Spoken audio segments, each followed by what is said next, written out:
Shalom, selamat pagi Bapak Ibu, Saudara terkasih dimanapun berada. Terpujilah Tuhan Allah yang begitu mengasihi kita.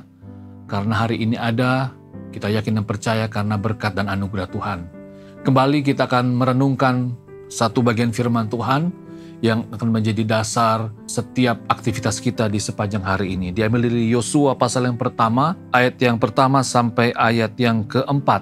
Demikian firman Tuhan, perintah Tuhan kepada Yosua untuk merebut tanah Kanaan. Sesudah Musa, hamba Tuhan itu mati, berfirmanlah Tuhan kepada Yosua bin Nun, abdi Musa itu, demikian, hambaku Musa telah mati, sebab itu bersiaplah sekarang, seberangilah sungai Yordan ini, engkau dan seluruh bangsa ini, menuju negeri yang akan kuberikan kepada mereka, kepada orang Israel itu. Setiap tempat akan diinjak oleh telapak kakimu, kuberikan kepadamu seperti yang telah kujanjikan kepada Musa. Dari padang gurun dan gunung Libanon yang sebelah sana itu sampai ke sungai besar, yakni sungai Efrat, seluruh tanah orang Het, sampai ke laut besar di sebelah matahari terbenam, semuanya itu akan menjadi daerahmu. Demikian bacaan firman Tuhan. Berbahagialah yang mendengar dan mengindahkan firman Tuhan dalam kehidupannya hari lepas hari.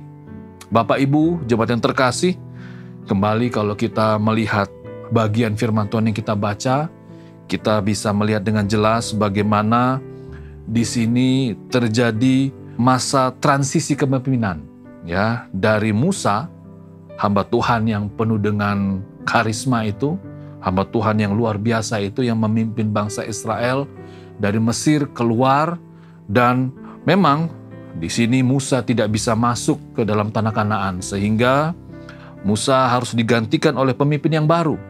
Di sini firman Tuhan berkata ada Yosua bin Nun, ya, menjadi abdi Musa, dan pesannya sangat jelas bahwa Musa sudah mati sehingga Yosua sebagai pemimpin yang baru harus menjadi pemimpin yang membawa bangsa Israel masuk ke tanah Kanaan, ya, sebagai pemimpin yang melanjutkan kepemimpinan Musa. Nah, memang tidak mudah Bapak Ibu Saudara terkasih bicara tentang melanjutkan kepemimpinan. Tetapi kita bisa membaca di sini ada jaminan daripada Tuhan, sehingga Yosua pastilah yakin bahwa apa yang akan dia kerjakan itu pasti akan berhasil.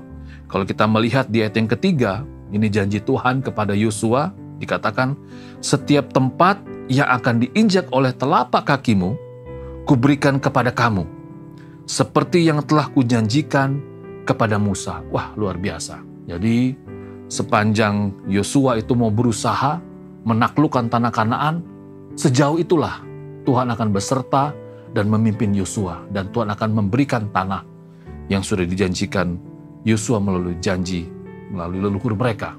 Dalam konteks kita sebagai orang Indonesia, bahwa negeri kita adalah negeri yang luas, ya, dari Sabang sampai Merauke, dari Pulau Miangas sampai Rote, itu kita bisa katakan bahwa negeri kita adalah negeri yang subur, negeri yang dilimpahi dengan sumber daya alam yang melimpah, dan juga sumber manusia yang juga luar biasa. Pertanyaannya, dengan sumber alam yang begitu melimpah dan sumber daya manusia yang luar biasa, apakah kita sebagai warga negara sudah semaksimal mungkin mengupayakan, mengelola potensi alam yang sudah kita miliki ini? Wah, ini menjadi tantangan buat kita semua Bapak Ibu Saudara terkasih. Secara khusus untuk orang-orang muda, secara khusus untuk orang-orang yang masih bekerja.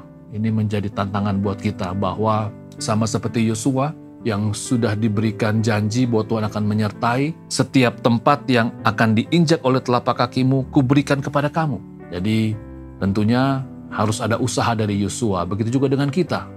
Ya, sumber daya alam kita begitu melimpah, tentunya harus kita usahakan juga sebagai orang percaya.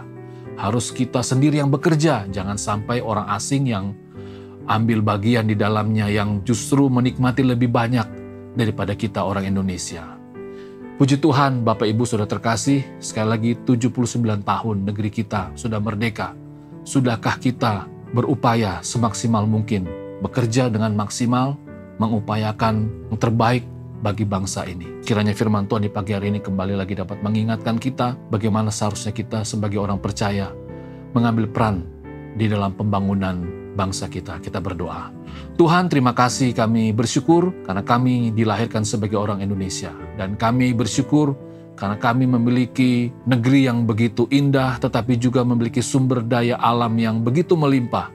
Kami bersyukur bahwa Tuhan sudah memberikan negeri ini kepada kami. Oleh sebab itu mampukan kami Bapa agar kami diberikan semangat, diberikan kemampuan, diberikan kecakapan agar kami dapat mengelola sumber daya yang Tuhan sudah berikan kepada kami ini dengan maksimal. Sehingga negeri kami semakin hari semakin maju dan menjadi semakin dikenal di seluruh dunia. Terima kasih Bapa, ini doa kami. Berkati apa yang kami kerjakan hari ini dan juga memberkati orang yang kami kasihi. Amin.